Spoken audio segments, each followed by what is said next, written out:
Hello friends, welcome to my YouTube channel प्रोएच classes. आज के इस वीडियो में हम क्लास 11th बिजनेस स्टडी में chapter 1 nature and purpose of business के बारे में डिस्कस करेंगे। तो स्टार्ट करते हैं।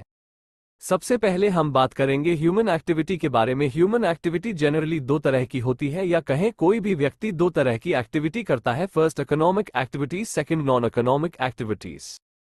सबसे पहले हम इकोनॉमिक एक्टिविटीज और नॉन इकोनॉमिक एक्टिविटी के बारे में डिस्कस करेंगे। इकोनॉमिक एक्टिविटी एक ऐसी एक्टिविटी होती है जो कि मनी अर्निंग से रिलेटेड होती है, या व्यक्ति की वह क्रियाएं जो कि पैसा कमाने से रिलेटेड होती है, इकोनॉमिक एक्टिविटीज कहलाती है। यह एक्टिविटी हमेशा लीगल होनी चाहिए।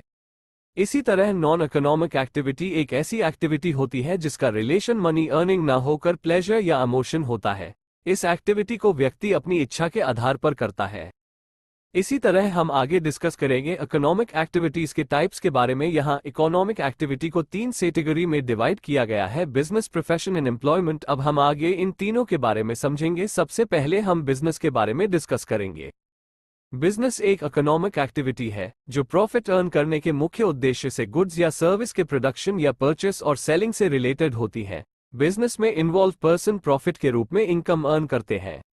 इसके बाद हम प्रोफेशन को समझेंगे। इसमें वे एक्टिविटी शामिल हैं जिनके लिए व्यक्तियों द्वारा अपने व्यवसाय में लागू किए जाने वाले स्पेशल स्किल और नॉलेज की आवश्यकता होती है। व्यवसायों में लगे लोगों को पेशेवर के रूप में जाना जाता है।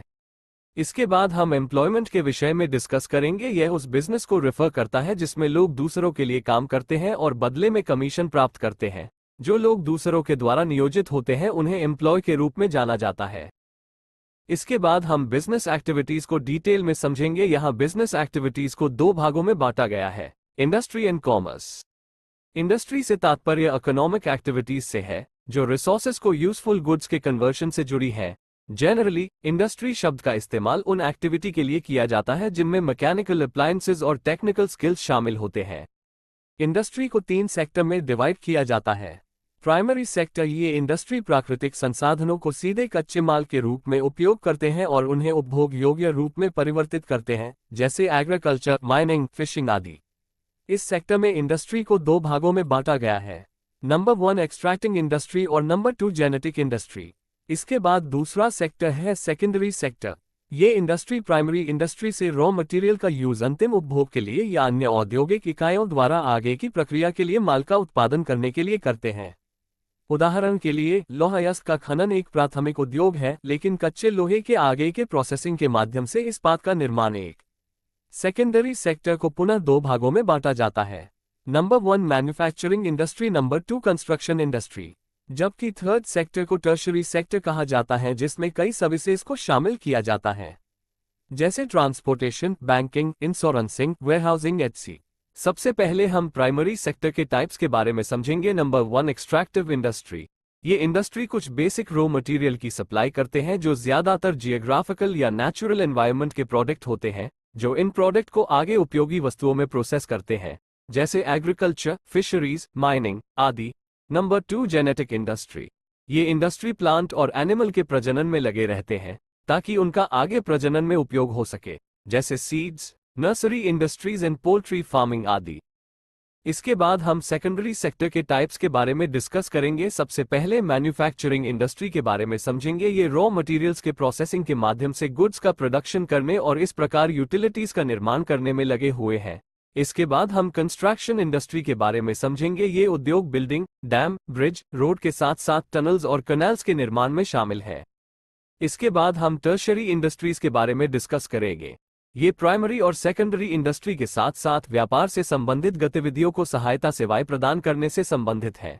इसमें transportation, banking, insurance, warehousing, communication, packaging और एडवर्टाइजिंग शामिल है। ये उद्योग हार्डकोर प्रोडक्शन एक्टिविटी में शामिल नहीं है, बल्कि मूल रूप से सेवा प्रदाता है। इसके बाद हम बिजनेस एक्टिविटीज के दूसरे भाग को यानी कॉमर्स के बारे में डिस्कस करेंगे। कॉमर्स में 2 टाइप्स ऑफ एक्टिविटीज को इंक्लूड किया जाता है: trade and auxiliaries to trade. सबसे पहले हम ट्रेड के बारे में डिस्कस करेंगे। ट्रेड ये गुड्स की सेल, ट्रांसफर या एक्सचेंज को रेफर करता है। ये प्रोड्यूस गुड्स को फाइनल कंज्यूमर या यूजर्स तक उपलब्ध कराने में हेल्प करता है। ट्रेड को 2 ब्रॉड कैटेगरी में क्लासिफाइड किया जा सकता है: internal trade and external trade. Internal trade या होम ट्रेड किसी देश की ज्योग्राफिक बाउंड्री के भीतर गुड्स और सर्विस की बाइंग और सेलिंग से रिलेटेड है, जबकि एक्सटर्नल या फॉरेन ट्रेड में दो या अधिक देशों में काम करने वाले व्यक्तियों या संगठनों के बीच गुड्स और सर्विस का आदान प्रदान शामिल है।